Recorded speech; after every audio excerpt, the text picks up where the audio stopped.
let's start the show.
Hey, everybody, we're back.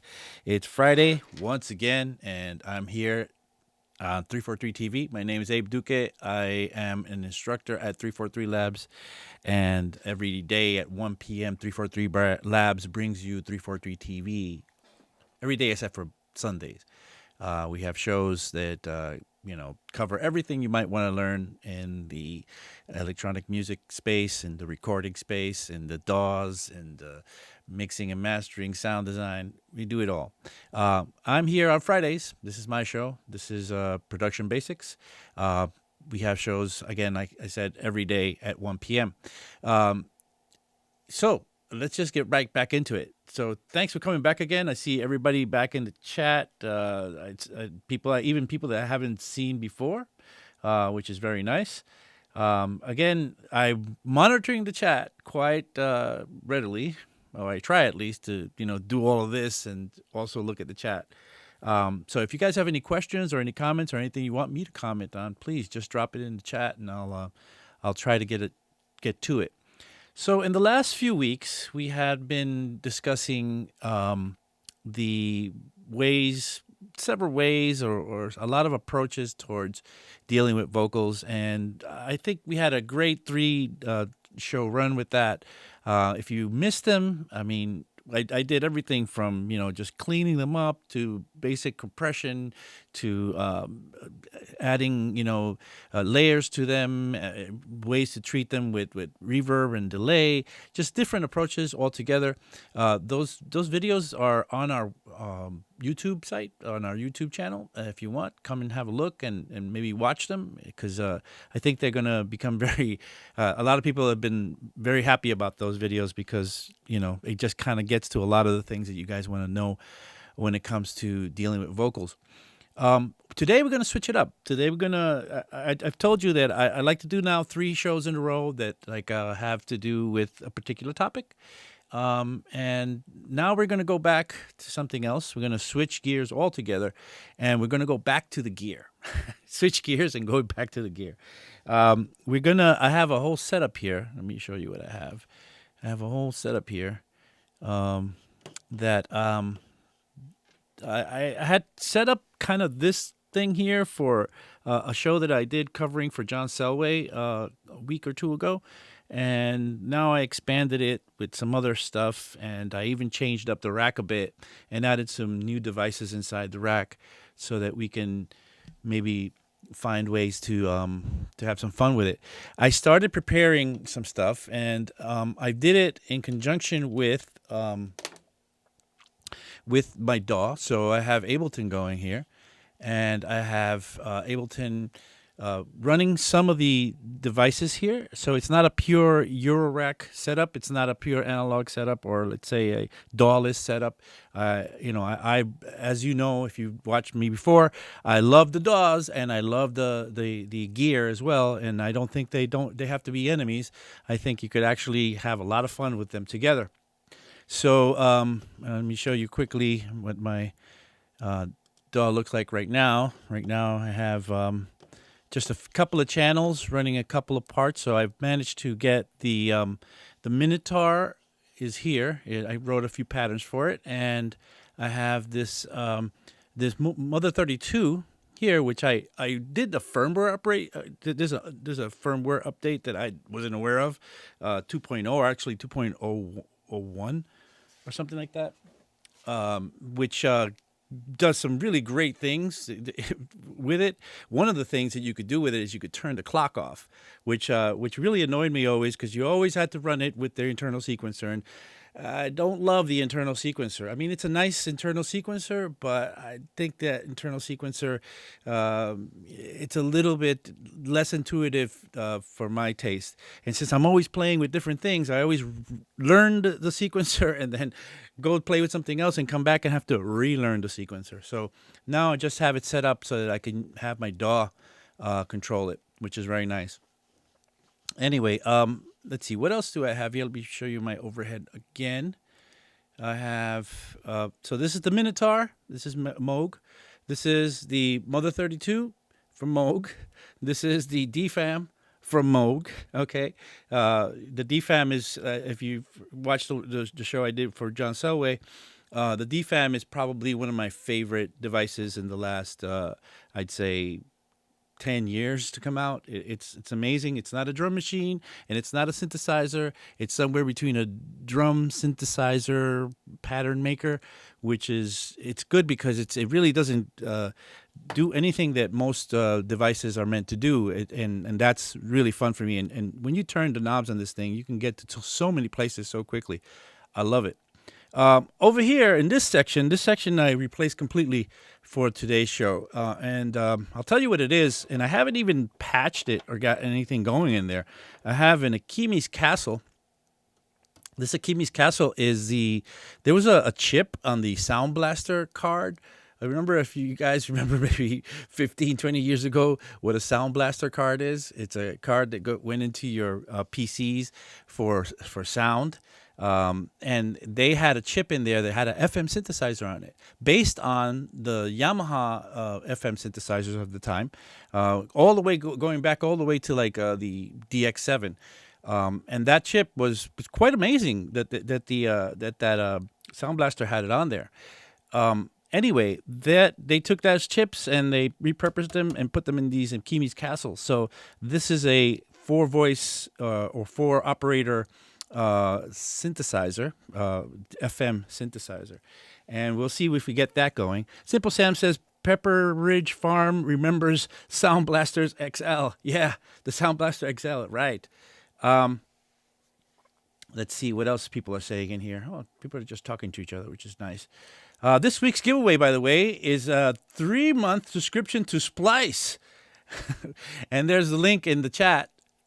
3-week subscription to Splice. Please do not pass that up. Splice has a really great setup with samples and collaboration setups that you can go on there and experience.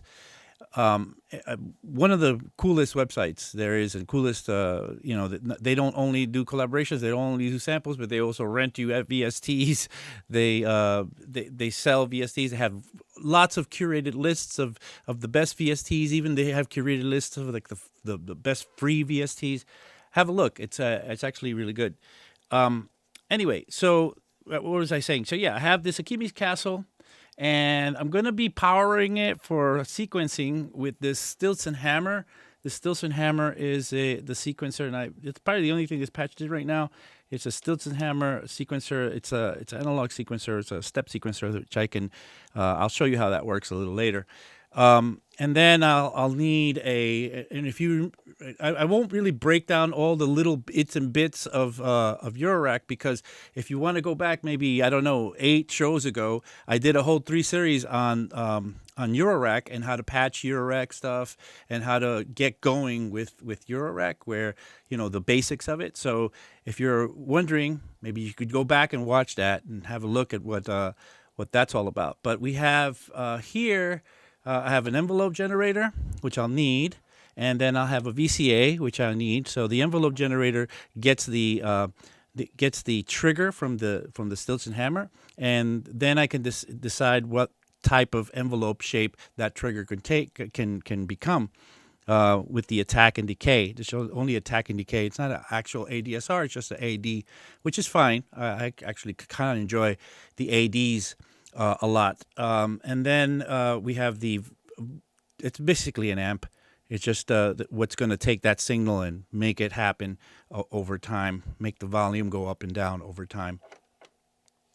Okay, and so that's going to be my Stilson Hammer setup, but we'll deal with that later. I have the trusty TR8 here, the first version.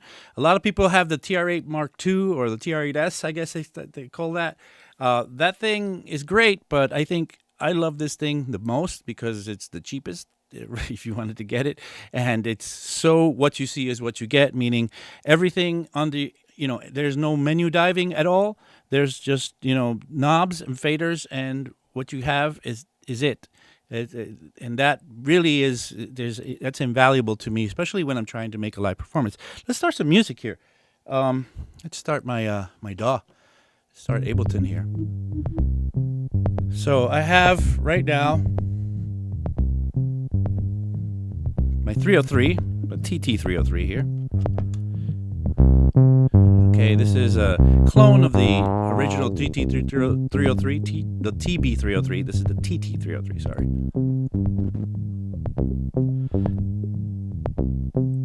Okay, so that.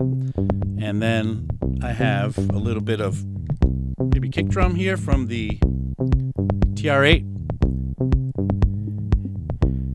And let's get some sound from the Minotaur.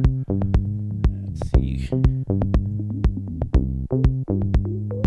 So this Minotaur is being triggered by some patterns I have in my DAW in Ableton. And let's see what else I have here. And then the Mother 32. The Mother 32, let me lower the cutoff on that. So I'm kind of talking and performing for you guys at the same time. This is how it's going to go today. Let's bring in that Mother 32. So, the filter's all the way closed. I'm going to open it. Okay, so this Mother 32 I played a bunch of melodies into. And it's really cool because I can easily just work with the envelopes here and make it present a little differently.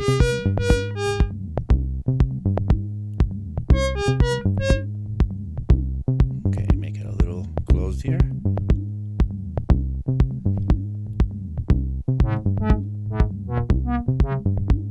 Okay, we'll let that keep on going. We'll close the cut off a bit on the filter so that I can continue to show you what else I have. I also have this DFAM, and that's kind of creating kind of that freaky sort of rhythm parts. Let me open the cutoff on this.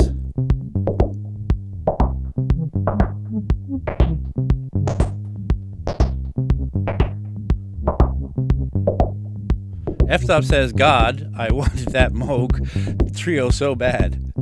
Yeah, that Moog Trio is not bad at all. I kind of, I don't know. I ended up with this stuff. It was actually interesting. A guy owed me money and paid me with the Mother 32. That was the first one I got. And then a friend of mine for my birthday, really good friend, gave me the DFAM, and then an ex-employer of mine owed me money as well, and had the Minotaur. I said, "What about the Minotaur?" And I was like, "All right." So now I have all these cool Moog devices. Let's get some stuff going on here. Ready?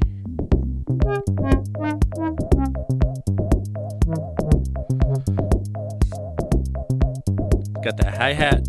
That's the closed hi-hat. And there's an open one here too. This is the way I love to play hi-hats, watch. Got the open one, got the closed one. I could switch between them. Love having the decay knobs right here. Just get a little closer on that TR8. So between this one and this one, you could do this all day.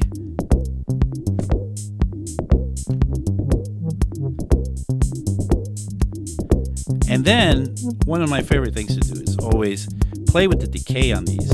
So opening the decay, this is the closed one right here, right? So if I open the decay on the closed one, watch.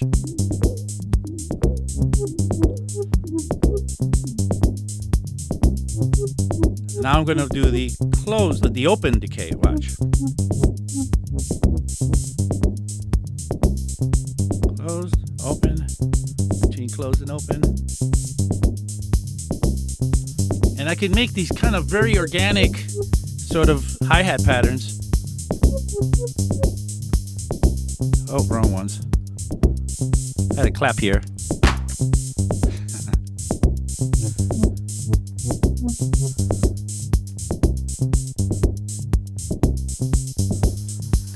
Very convenient shuffle knob here. Got a little bit of shuffle going. Shuffle is swing or time and dynamic sort of switch ups. Let me put it straight to show you what it sounds straight. Ready? That's straight. Now I'm going to go very, very shuffled. Okay, super shuffled now.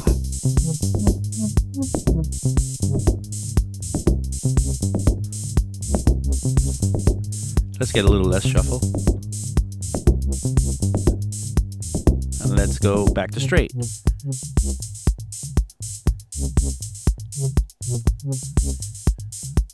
So let's stop and restart this. Sometimes I lose the 303 timing when the computer hicks up a little bit.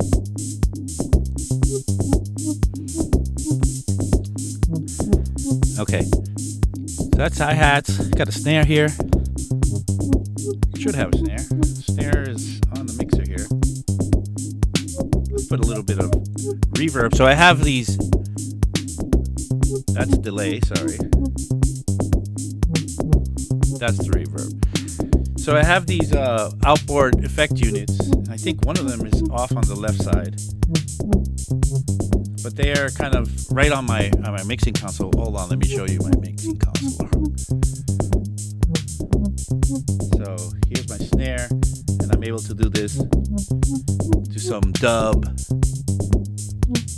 just momentarily put it into that. So what I'm doing is when I'm turning this knob, I'm momentarily going right to that effect and then coming back out. And the fact that I can momentarily send that sound to that effect, that lets that effect grab it and then continue to like play it out and continue to hold it. But the other one, the original, can go back to being dry in the meantime. It's a really great technique when you want to dub material out.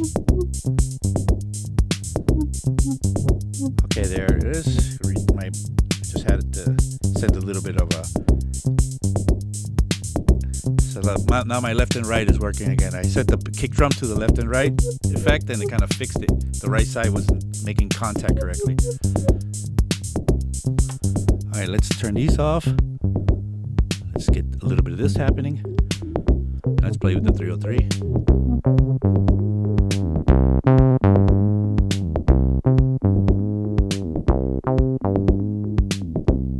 People are talking about becoming clones or being clones in the chat.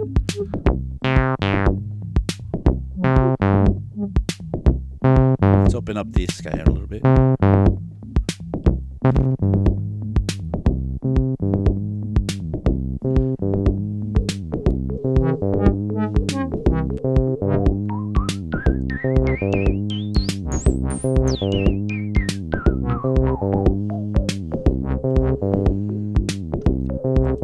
All right, so let's take a little break and talk about what exactly I have been doing so far.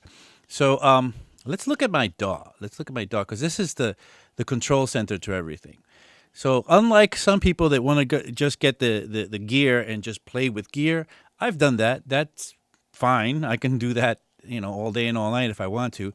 But I really enjoy incorporating or making things work together with the computer. When the computer came out, like as a viable, way to make music, even with the in the box sort of functionality, I was thrilled by it. I saw it as like another dimension to all the gear stuff that I had been doing up until then. I never had this animosity, or I'm like, I'm just a digital guy, or I'm just an analog guy. I never had that going on. But anyway, let me show you my DAW. So here's the setup for the DAW. I have just two things programmed from here. Oh, the other ones are running on their own built-in sequencers. Let me hold on. I have to cough. I hope I didn't cough your ear out. Anyway, sorry about that. I warned you. Oh, look at Martin Crockett is here, joining late. Hey, Martin. Welcome. Let's see. Simple Sam is talking about a world where Uli Beringer is cloning people. That would be a sci-fi. That's pretty funny. Hey, Calico Council is here. Welcome back. Welcome back. All right, so we were looking at my DAW and how I'm integrating it with the gear and making it a viable member of this setup here. I have two tracks here. One track is playing the Mother 32, this one here, and this one is playing the Minotaur. Let's start with the Mother 32 because this is interesting. So what I did is I set it up, and let me see if I can still play it on my, yeah, here it is. So I could play it. This is the Mother 32. I'm playing it through a keyboard that I have here, kind of hidden down here. And I just let the sequence run. Let me turn these off for a second, the ones that are playing. I just let the sequence run. Let's trick down that. And I just kind of went in here and played and recorded some takes. And I did 80-something bars. And I did a few of them here. If you notice, there's a few of these takes. Which, one of them would sound like this blue one, for example. Let's put the attack up, make it more plucky.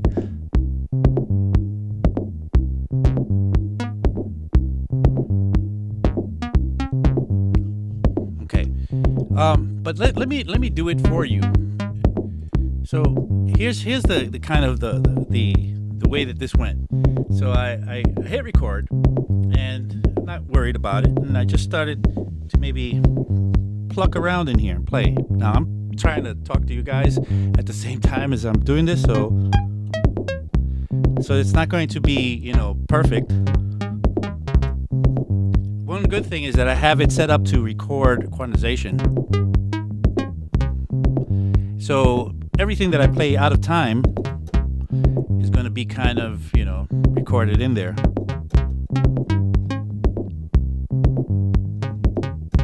Remember to leave yourself spaces in the little phrasings that you do. The music is happening between the kind of in the silent moments.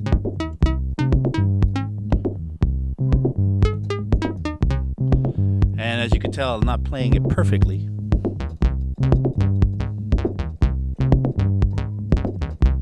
I'm just playing whatever now. And talking to you and reading the chat.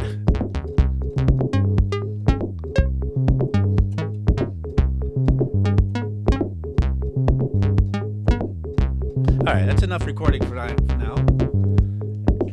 So I have the recording in here, which now gives you the possibility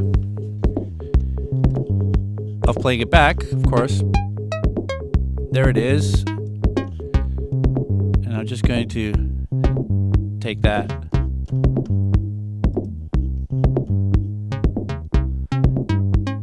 So on my way playing it back, this is cool because I learned a bit from the other three that I did. But in the first few that I did, I played so many notes. I just dropped so many notes here and there. I was like, I thought that I had to keep on playing melodies. But that's not really true. I actually went in there and if I noticed that, for example, there was a little bit of an extraneous note, maybe I thought, oh, this was too much. And I would just take out notes. See, that's better. A lot of the time when you take out notes, you're doing a lot better. It's a practice that I put myself through quite a lot. which is see what you can get away with taking out and not keeping and not losing anything by that. So let's try this one. There's so many notes in there. Maybe this one can go out. Let's see what that one sounds like. So this one can go out, and maybe this one can go out. So you see what that sounds like.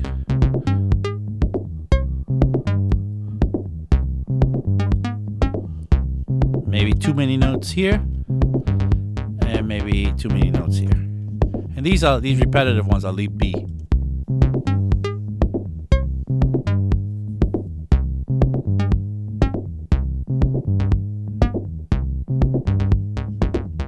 See how much more decent that sounds? That I've removed extraneous notes. It's not like I'm babbling. So, one of the things that you have to think about when you're writing melodies and when you're writing notes is that music is a conversation. And basically this part here is talking to you. It's telling you a story. It's going up and down in frequencies, telling you different, and with the frequencies going up and down, this could be like inflections in the importance of the story that's being told. But the same as if you were listening to somebody tell you a story that just talked and talked and talked and talked and talked and talked and talked and said things over and over again and just kept on throwing words at you, the same to how that would get you exhausted, it also gets you exhausted in music when you have so many notes being thrown at you. Let me take some of these out here, for example. Let's take out this middle one. And so much better. And it's just like in the conversation, if you measure your words and say exact phrasings of things that you want to say, you can be so much clearer, and people will want to listen to you more speak. Same thing happens when you write melodies or music. So one of the practices that I suggest you guys get yourselves into is to taking out all extraneous material in your productions. Anything that can go and doesn't take away from the production has to go. That's the rule. Martin Crockett is talking about call and response. Yes, also call and response, and we can make this a music theory conversation if you'd like. But I think let's get back into the rest. I just wanted to kind of make it a playing with equipment sort of situation. So now I have all these 4 different takes that I've done of notes. I'm going to bring this down a bit. And when I play live, I often do this to myself, meaning I get these melodies that I can at random just kind of bring in.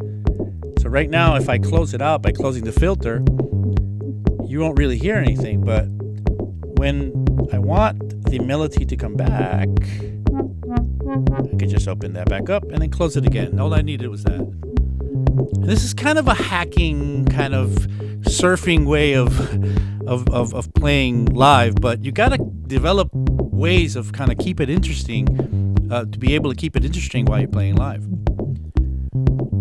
Now, let's move on to the Minotaur. The Minotaur here is playing this sound.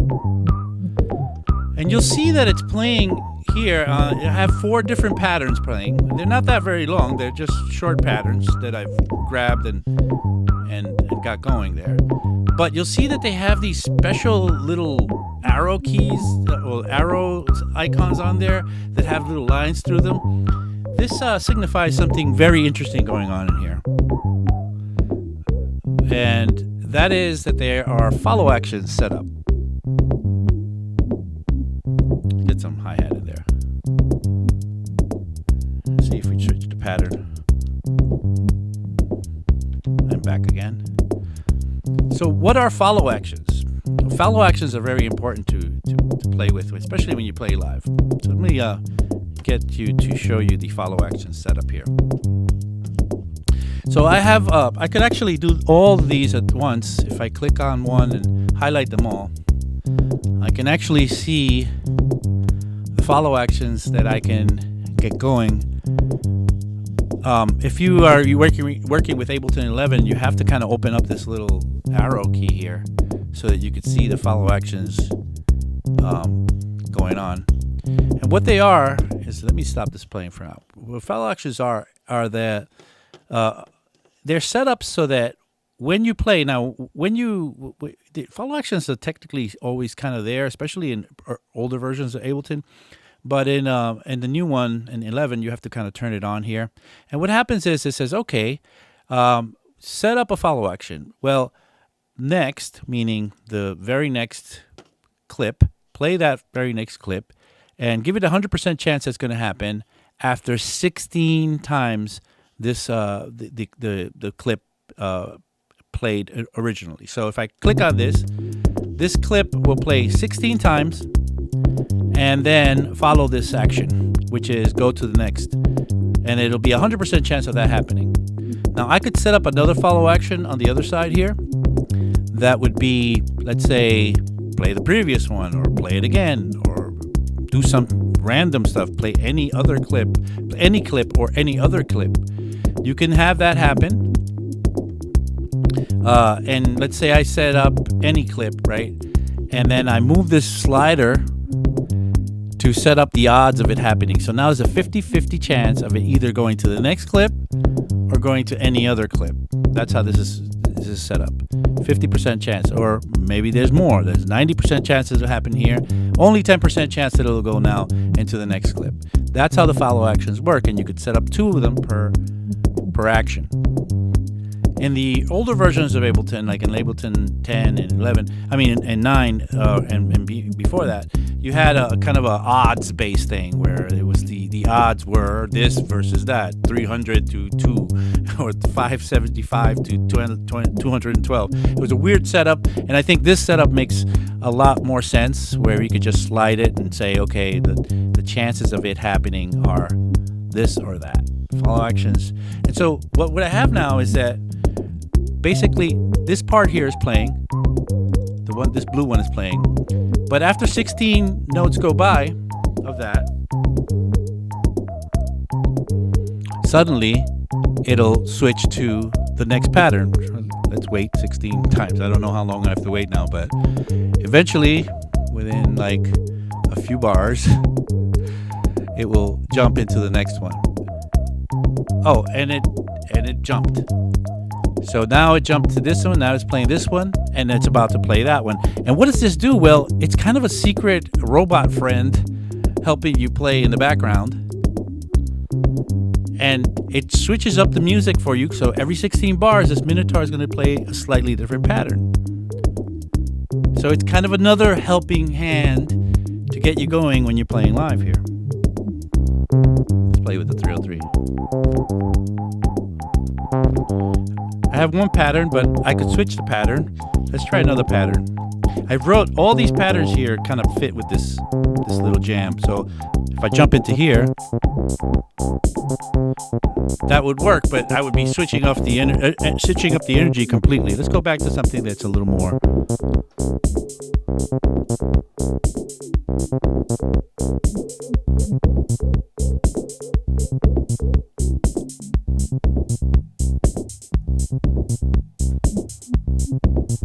And let's get this guy back in.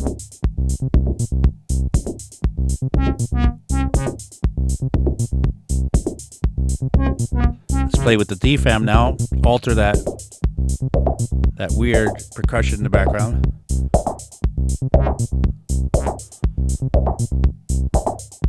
Let's get some more drumming happening here. Maybe some.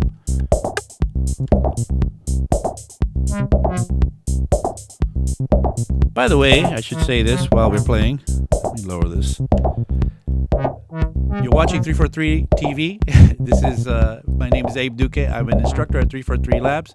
Please visit our website. Check out our class schedule. We have a lot of class starting in January. There's always a big rush on classes in January. So get in there quickly. Have a look at the website. See what you want to take. If you want to take a class with us, come in, take a class with me, or with John Selway, or with Dane, or with Icarus Moth, or we are here to help you. We spoon feed you the information. We hold your hand. We make sure that you understand what it is that you want to learn. We are all accomplished musicians. We like to call ourselves now artists in residence. And we can basically help you go where you need to go. Guaranteed. Well, there's no guarantees, but more or less guaranteed. Let's lower this over here. Let's play with this one.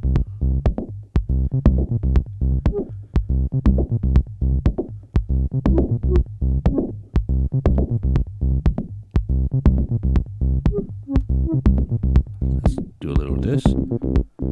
Let's write another pattern. Let me show you how to write a pattern with this. This is pretty cool.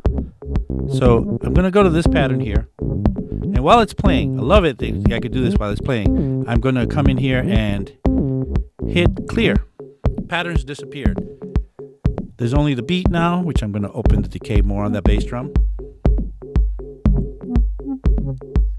And basically, whatever notes I'm going to play, it's going to repeat for me immediately. So this is really cool. Hopefully I get something right here. Oh, sorry, I hit the wrong thing. I had to be in edit mode. Here we go.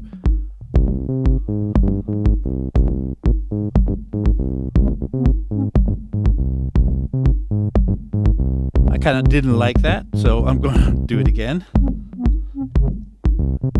And then go back in here, edit mode.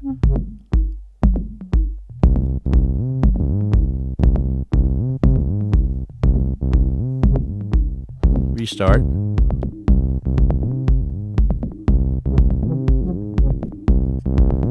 Kind of a wonky thing there, so let's do that again. Once again, I could just type in the notes that I want. How about that? And I could add maybe a little bit of up and down on the octaves if I wanted to. I can clear those if I didn't like those. This one plays a note an octave higher.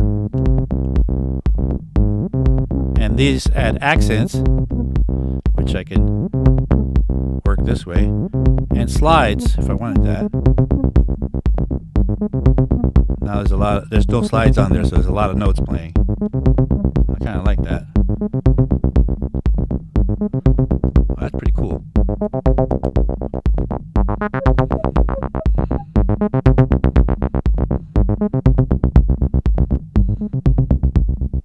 This thing has a couple of waveforms that you could choose from. Right now I'm in the saw. I'm going to switch over to a square.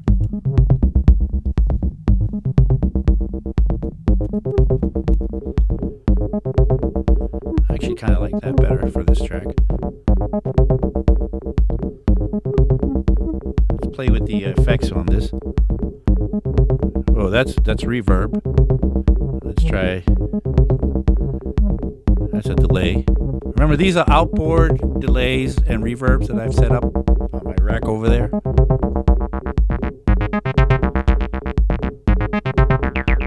Let's get some percussion going.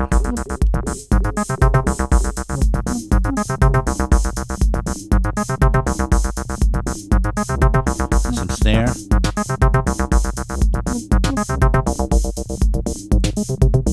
Oh, I wanted to work with the Akimi's Castle. Let's get this Akimi's Castle wired up. It's not wired up at all. So we got to figure out how to do this. So I got some patch cables here. And basically, first of all, I know that this cable here is a cable that goes to the mixer. And that's ready to go. And if I plug it right into one of these outputs, this Akimi's Castle has two outputs, and you have all these algorithms that you could switch from. Let me show you a bit more. See, it shows the Akimi's Castle. No, not that one. Not that one. I guess it's going to have to be this one here. Yeah. So if I plug it in, it has 2 outputs and different algorithms and 4 operators. So you could have these operators set up in all sorts of ways. So you could, it actually is kind of like 2 synths in one. You can do two outputs to make a kind of an interesting stereo situation if you want, or you could make it be some sort of, two voices playing 2 different parts. Right now I'm going to plug it in straight in there, and let's see if we can get it to make any sound. Raise the level on this. Just gonna stop everything for a second.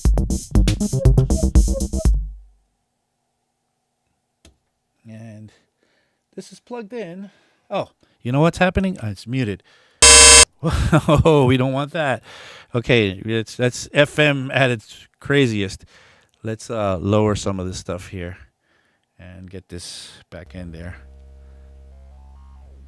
So that's a level. Look at how grimy that thing is. I love that.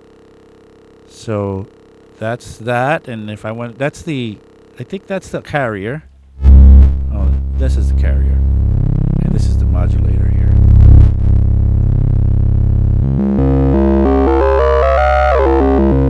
There's a multiplier there. And some FM going. You can make some really grimy, cool FM with this thing. Love it.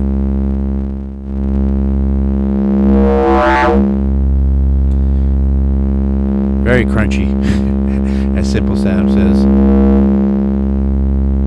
Okay. Now, let me show you. I could also make chords with this.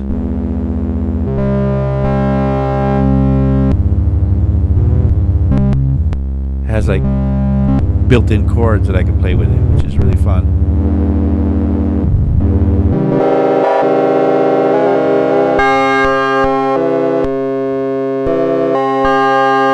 Okay, so now we know how it sounds like. But now what I want to do, though, is have the Stilton hammer control it, and it needs to run through this VCA. So the output's got to come from here finally. And the Stilton hammer needs to provide me a couple of things. One of the things that the Stilton hammer is going to provide me is a gate output. Now the gate output is going to be the what's going to trigger this VCA to get me a nice the gate output is not going there. It's going to go to my envelope generator. So I'm going to go into the in of the envelope generator. So when the trigger comes in here, it creates an envelope, and then the envelope that I create gets sent over to the CV in of my VCA, which is going to finally play that envelope out. And then the sound of the Stilton hammer needs to, of the Akimi's Castle, needs to go into this guy here. So if I've done everything right, this thing should, and I got to run this sequencer. So I need, I guess I have the time set up already, the clock set up already for it. So it should just run. There it is. Let me just mute everything else for now.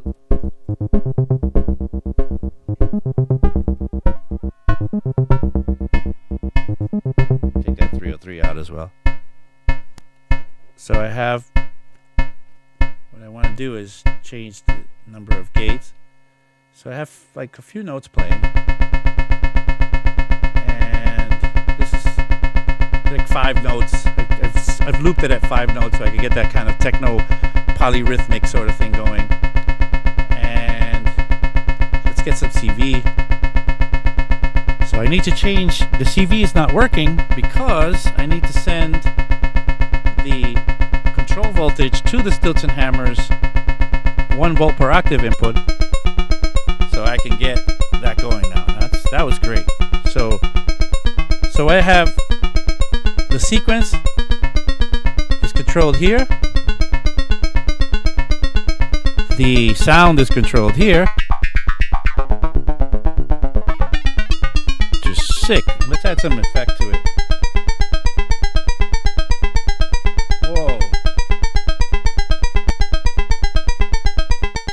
Really low end coming through there.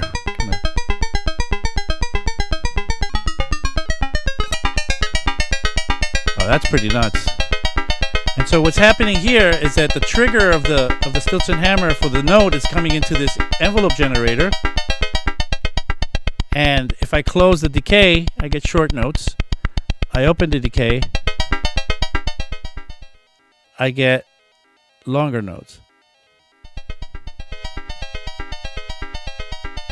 So let's do linear or exponential. Better exponential, I guess.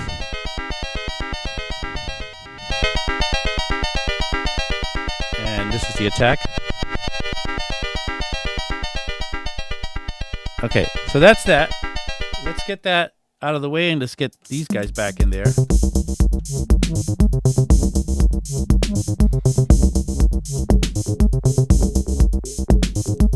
And let's bring this guy in somehow. Oh yeah, that's cool. Let's find some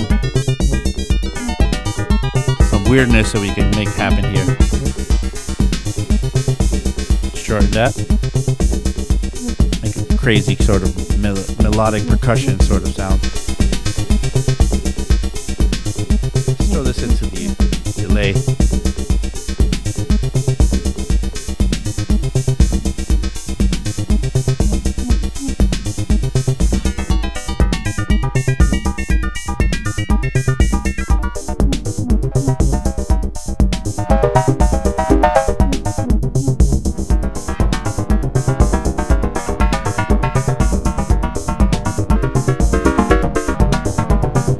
Okay, it's going nuts now on me. Let's get it in a basic way. And we need to tune it maybe also to everything else. So let's get this. Let's get one of those other bass lines we had before. Get those hi-hats out of the way. That snare. And let's make it a little shorter.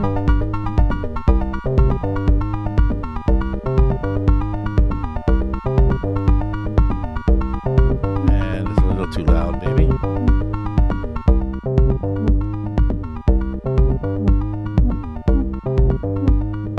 So we've managed to put in this Stilson hammer. Now let's change the pattern. So this is really cool because I could be playing with all these knobs that are always going to do the fun things for me.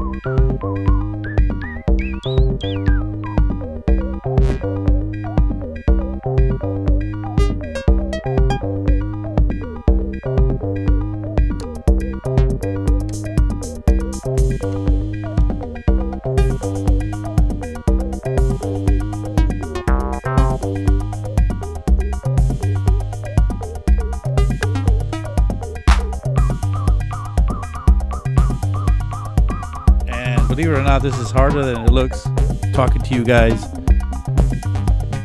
and kind of just playing live.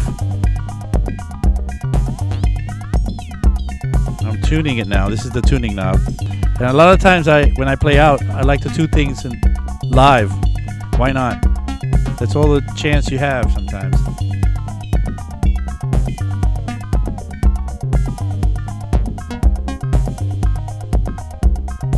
And sort of works. Now I didn't set up a filter on here. I had a little slot here. I could have probably fit one of those Pico filters from Erica Synths in here, but I ran out of time in my preparation.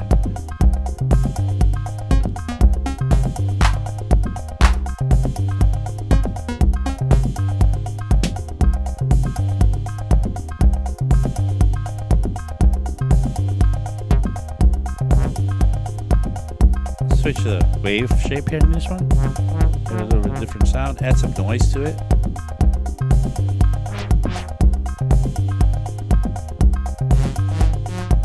Make it raspy.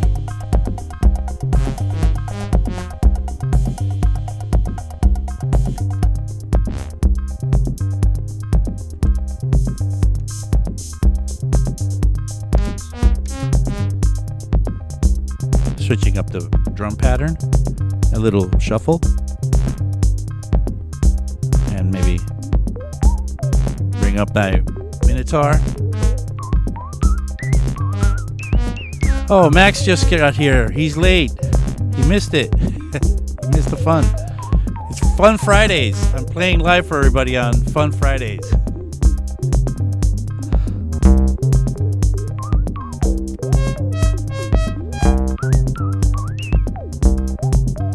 Oh, let me show you more, because you're just seeing my Euro rack right now. You're not seeing me turning everything else.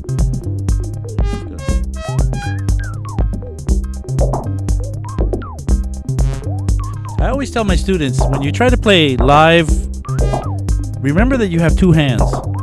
Because one hand could be doing one thing, and the other one could be doing another thing.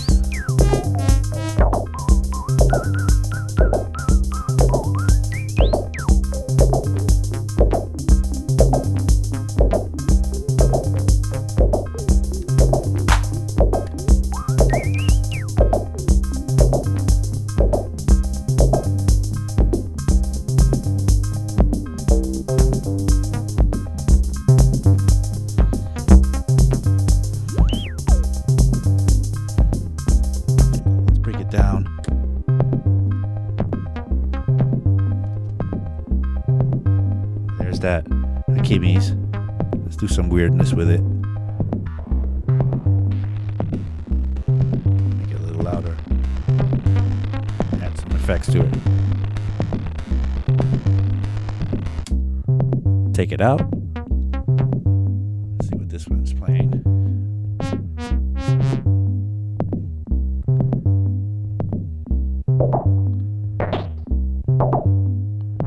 I love this thing. This thing just had this.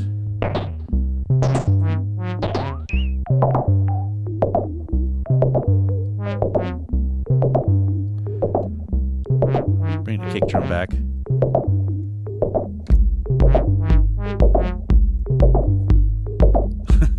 I'm having too much fun, guys. I'm forgetting that I'm actually supposed to be showing you something on the stream, but I guess I am showing you something.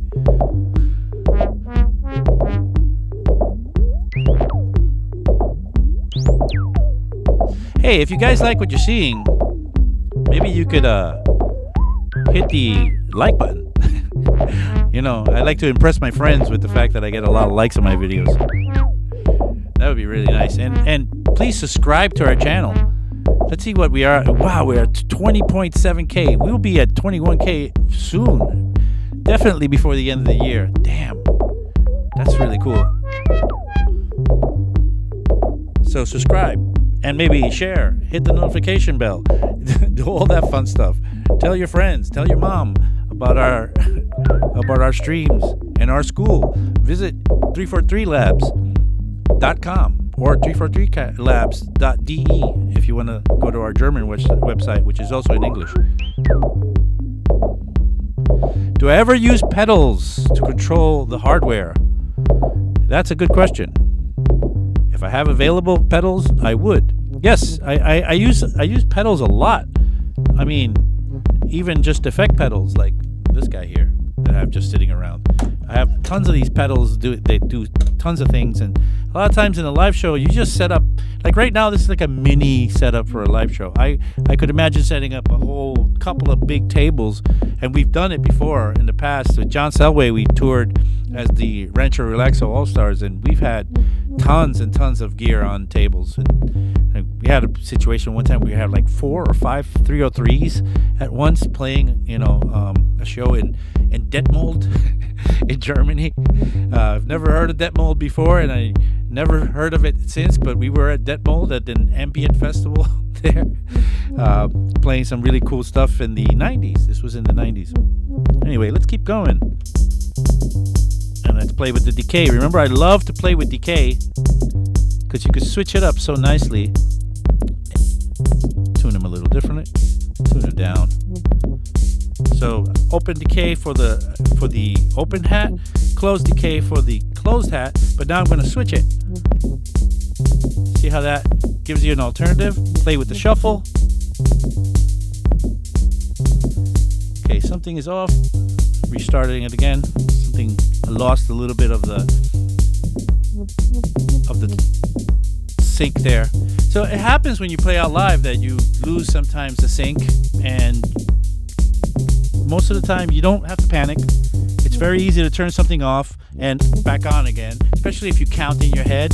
So if you got a party going, something's going a little weird, you just turn it off, say something funny on the mic, and turn it back on again, and you're back in the show. You don't have to ever panic. You know, a lot of when you're playing out, people, the crowd will always kind of take their cues off of you as to whether something is going right or wrong. And if you stand up there and you're smiling and everything's going great, even if you're having a mishap, you can fool people or make people feel like nothing is going wrong. You got this. Okay, you got this. I train myself, believe it or not, to put a big gigantic smile on my face when things are going wrong on stage. When I'm having like a real problem on stage, I will always be smiling, which will throw people off to think, oh, nothing's wrong. But in the end, if you ever see me on stage and I'm smiling, that's something is really going wrong right there. Let's open this up again one last time. Let's add some resonance to it.